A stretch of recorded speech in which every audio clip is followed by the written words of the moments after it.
कल की क्लास में हमने पढ़ा था स्ट्रक्चर ऑफ माइक्रोस्पोरेंजियम के बारे में। यदि आपने वीडियो नहीं देखा है तो आप उस वीडियो को पहले देख लीजिएगा, तब आपको आज की क्लास समझ में आने वाली है। कल की क्लास में हम एपिडर्मिस, एंडोथीसियम, टेप्टम, इन सभी बारे में हमने कल डिस्कस किया था। तो हमने कल लास्ट में एक क्वेश्चन पूछा था, तो उसका आंसर चलिए मैं इस वीडियो में आपको बता देता हूँ। कल की क्लास में हमने क्वेश्चन किया था the other name for gynoecium is. Gynoecium का अदर नेम क्या है? पिस्टिल, स्टिग्मा, एंडोसियम या स्टाइल। इसमें आपको आंसर बताना था। तो इसमें आपका जो करेक्ट आंसर है वो हो जाएगा ऑप्शन नंबर ए, पिस्टिल। ये आपका करेक्ट आंसर हो जाएगा। ठीक है, तो चलिए आज की क्लास को हम आगे बढ़ाते हैं। आज के इस क्लास में हम पढ़ने वाले हैं माइक्रोस्पोरोजेनेसिस के बारे में। तो जेनेसिस का मतलब होता है फॉर्मेशन। ठीक है, जेनेसिस का मतलब होता है फॉर्मेशन। बस इतना आप ध्यान रखिएगा। शॉर्ट्स नोट बनाना चाहते हैं तो इतना ध्यान रखिए, it is a process of formation of microspore. इतना ध्यान रखेंगे तो काम हो जाएगा। ठीक है, यदि आप पूरा लिखना चाहते हैं तो लिख सकते हैं it is a process of formation of microspore in microsporangium is called microsporogenesis। ठीक है, यानी जेनेसिस का मतलब क्या होता है? फॉर्मेशन। यानी माइक्रोस्पोर का फॉर्मेशन होगा कहाँ पर? माइक्रोस्पोरेंजियम में होता है।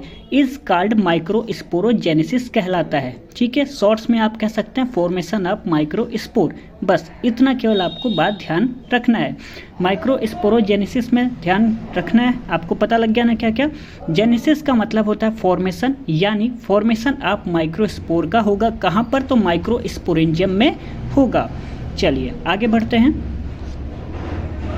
यहाँ पर एक स्ट्रक्चर बना हुआ है। ये एक एंथर का स्ट्रक्चर है।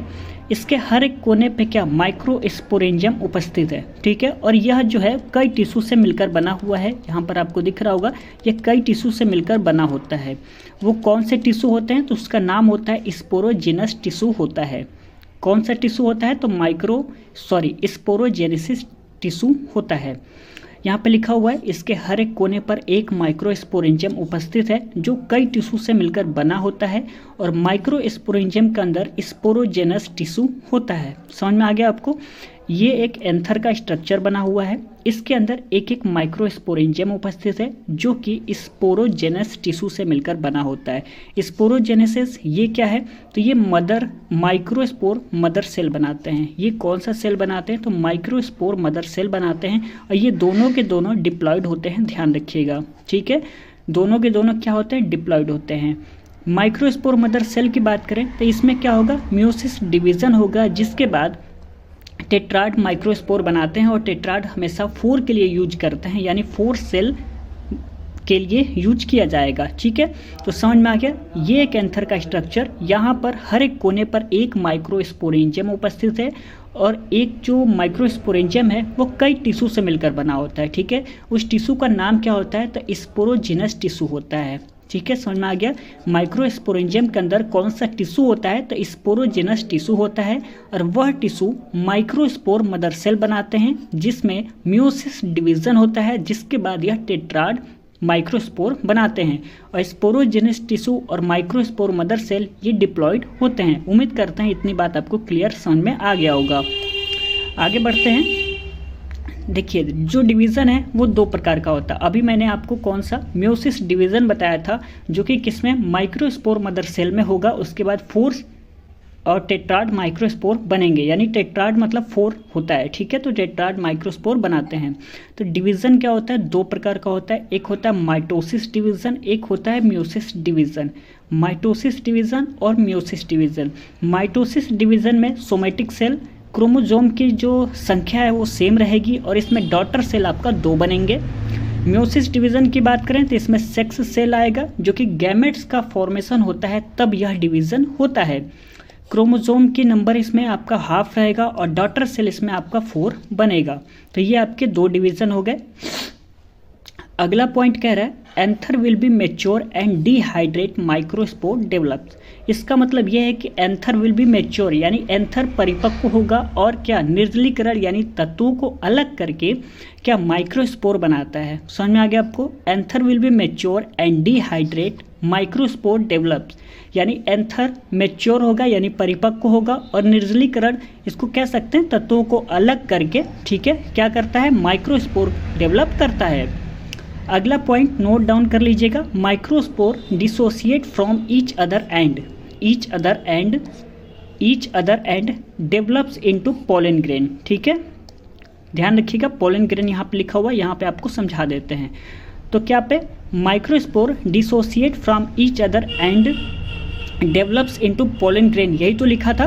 तो क्या होता है, माइक्रोस्पोर जो होता है वह एक दूसरे से क्या अलग हो जाते हैं और क्या वह डेवलप करते हैं पोलन ग्रेन में यह डेवलप हो जाते हैं। तो इतना बात आपको समझ में आ गया। दोनों पॉइंट क्या कह रहा है, anther will be mature and dehydrate, microspore develop. Anther क्या मैच्योर और डिहाइड्रेट होकर क्या बनाता है, तो माइक्रोस्पोर बनाता है, और microspore dissociate from each other and develop into pollen grain, यानी एक दूसरे से अलग होकर क्या यह बनाते हैं, तो पोलन ग्रेन बनाते हैं। चलिए आगे देख लेते हैं, हेडिंग डालिएगा पोलन ग्रेन। देखिए पोलन ग्रेन इसमें क्या होता है, इसमें आपके दो वॉल देखने को मिलेगा, एक को कहते हैं एक्साइन और एक को कहते हैं इंटाइन, ठीक है। और जो इंटाइन है वो इनर लेयर होता है और एक्साइन आउटर लेयर होता है। यहाँ पर ये पोलन ग्रेन का एक फिगर बना हुआ है, ठीक है, ये गोल सा, उसके बाहर ये एक लेयर बना हुआ है, ठीक है। तो अंदर वाले लेयर को क्या बोलेंगे, इंटाइन, और बाहर वाले लेयर को बोलेंगे एक्साइन, ठीक है। और एक्साइन ये जो है, एक्साइन बना हुआ है, इस पे छोटे छोटे छिद्र पाए जाते हैं। क्या, एक्साइन पर छोटे छोटे छिद्र पाए जाते हैं जिससे हम जर्म पोर कहते हैं। ध्यान रखिएगा, ये सारी बातें आपको अभी इंग्लिश में लिखवाई जाएंगी, ठीक है। तो अभी आप फिगर को देख लीजिए, एक्साइन पे छोटे छोटे छिद्र पाए जाते हैं जिससे हम जर्मपोर बोलते हैं, और अंदर वाले को इंटाइन जिसे इनर लेयर, और बाहर वाले को एक्साइन यानी आउटर लेयर कहा जाएगा। जो एक्साइन है वह स्पोरोपोलेनिन से बना होता है जो कि आउटर लेयर है, ठीक है, और इंटाइन पेक्टिन एंड सेल्यूलोज से बना होता है। समझ में आ गया आपको, इंटाइन किससे बना होता है, तो पेक्टिन एंड सेल्यूलोज से बना होता है। अभी मैं लिखवाऊंगा आपको, इससे अच्छा आप फिगर को ध्यान रखिएगा क्योंकि बायो में फिगर काफ़ी ज़्यादा इंपॉर्टेंट होता है, आप सभी को पता होगा, तो उसको याद रखेंगे तो लिखने में काफ़ी ज़्यादा हेल्पफुल होने वाला है। और एक्साइन जो कि आउटर लेयर है वो स्पोरोपोलेनिन से बना होता है। चलिए आगे बढ़ते हैं, इसके दो सेल भी होते हैं, पोलन ग्रेन के दो सेल भी होते हैं। कौन कौन से, एक होता है वेजिटेटिव सेल, एक होता है जनरेटिव सेल। जनरेटिव सेल जिसे छोटा सेल, और वेजिटेटिव सेल ये होता है बड़ा सेल, ठीक है। यहाँ पर ये फिगर में आप देख सकते हैं, ये बाहरी वाला परत और ये अंदर वाला परत। अंदर वाले परत को अभी मैंने बताया था क्या बोलते हैं, तो एंटाइन बोलेंगे। क्या बताया था, एंटाइन। और बाहर वाले को क्या बताया था, बाहर वाले को मैंने बताया था एक्साइन। और बाहर वाले पे छोटे छोटे छिद्र पाए जाते हैं, उसको हम क्या बोलते हैं, तो उसको बोलते हैं जर्म पोर। यही तो बताया था अभी मैंने। चलिए आगे बढ़ते हैं, पोलन ग्रेन के अंदर दो सेल, कौन कौन से, वेजिटेटिव सेल और जनरेटिव सेल। चलिए इसके बारे में अब हम एक एक करके बात कर लेते हैं। पोलन ग्रेन मैंने पोलन ग्रेन मैंने हेडिंग डलवाया, आपको मैंने फिगर के माध्यम से समझा दिया। अब हम क्या करते हैं, एक एक पॉइंट लिख लेते हैं। पोलन ग्रेन का स्ट्रक्चर क्या है, साइज क्या है, वॉल कौन कौन से हैं और उसके बारे में, ठीक है। तो सबसे पहले हेडिंग डालिएगा स्ट्रक्चर इसका स्फेरिकल होता है। साइज की बात करें तो 25 से 50 इन डायमीटर इसका साइज हो जाएगा। और इट हैज़ 2 लेयर्ड वॉल, कौन कौन से, एक्साइन एंड इंटाइन। मैंने बताया था एक्साइन एंड इंटाइन। इंटाइन आपका इनर लेयर जो कि पेक्टिन एंड सेल्यूलोज से बना है, और एक्साइन आउटर लेयर पार्ट है जो कि स्पोरोपोलेनिन से बना हुआ है। चलिए हेडिंग डालिएगा एक्साइन के बारे में पढ़ लेते हैं। इसके बारे में पढ़ना क्या है आपको पता तो लग ही गया होगा, इसको आप ट्रांसलेट करके लिख भी सकते हैं।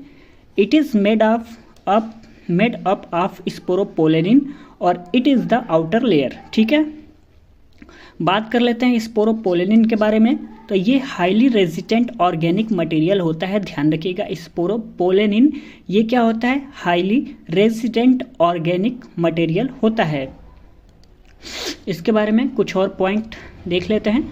दूसरा पॉइंट कह रहा है it can withstand high temperature and strong acid and base, यानी क्या, यह उच्च तापमान और स्ट्रॉन्ग एसिड आधार का सामना कर सकता है, ध्यान रखिएगा।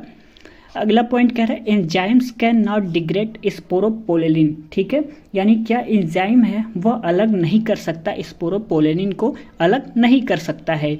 Exine has an aperture called germ pore, यानी एग्जाइन जो कि क्या आउटर लेयर है बताया था ना, उसके ऊपर छोटे छोटे छिद्र पाए जाते हैं, उससे हम क्या बोलते हैं, जर्मपोर कहते हैं।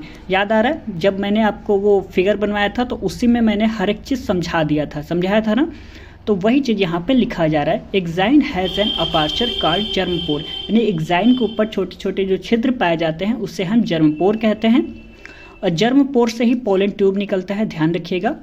अगला पॉइंट कह रहा है pollen grain are preserved as fossil due to sporopollenin, ठीक है, यानी स्पोरोपोलेनिन के कारण क्या होता है, जो पोलन ग्रेन है वह जीवाश्म के रूप में संरक्षित रहता है, ठीक है। समझ में आ गया आपको।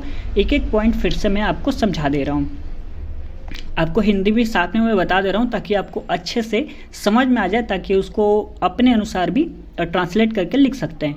It can with stand high temperature and strong acid and base, यानी जो स्पोरोपोलिन है वह उच्च तापमान और मजबूत अम्ल कह सकते हैं, स्ट्रॉन्ग एसिड आधार का सामना कर सकता है, ठीक है। पहला पॉइंट क्लियर। दूसरा है enzymes can not degrade sporopollenin, यानी एंजाइम जो है वह अलग नहीं कर सकता, किसको, स्पोरोपोलिन को अलग नहीं कर सकता है। Exine has an aperture called germ pore, exine के ऊपर छोटे छोटे छिद्र पाए जाते हैं जिसे क्या बोलते हैं, जर्मपोर कहते हैं। रटना कुछ भी नहीं है, बस ध्यान से बातों को सुनिए और लिखिए और बार बार रिविजन करिए, बस इससे ज़्यादा कुछ नहीं करना है, और फिगर को ज़्यादा से ज़्यादा दिमाग में फिट कर लीजिए। और जर्मपोर से ही पोलन ट्यूब निकलता है।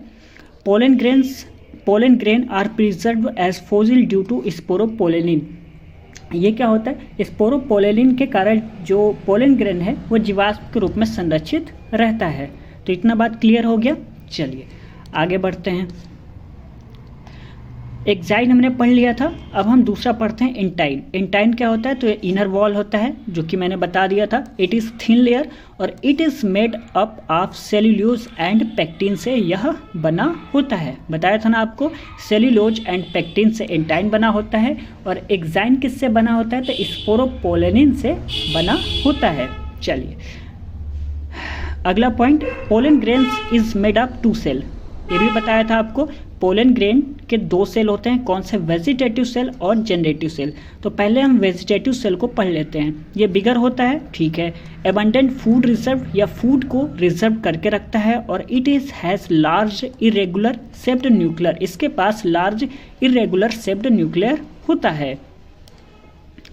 आगे बात कर लेते हैं जनरेटिव सेल के बारे में। दूसरा सेल जो कि पोलन ग्रेन का है, यह स्मॉलर होता है, afloat in the cytoplasm of vegetative cell, यानी वेजिटेटिव सेल का जो साइटोप्लाज्म है उसमें यह क्या तैरता रहता है। साइटोप्लाज्म एक प्रकार का लिक्विड है, ठीक है। It has dense cytoplasm and a nucleus, यानी इसके पास एक घना साइटोप्लाज्म एंड न्यूक्लियस होता है।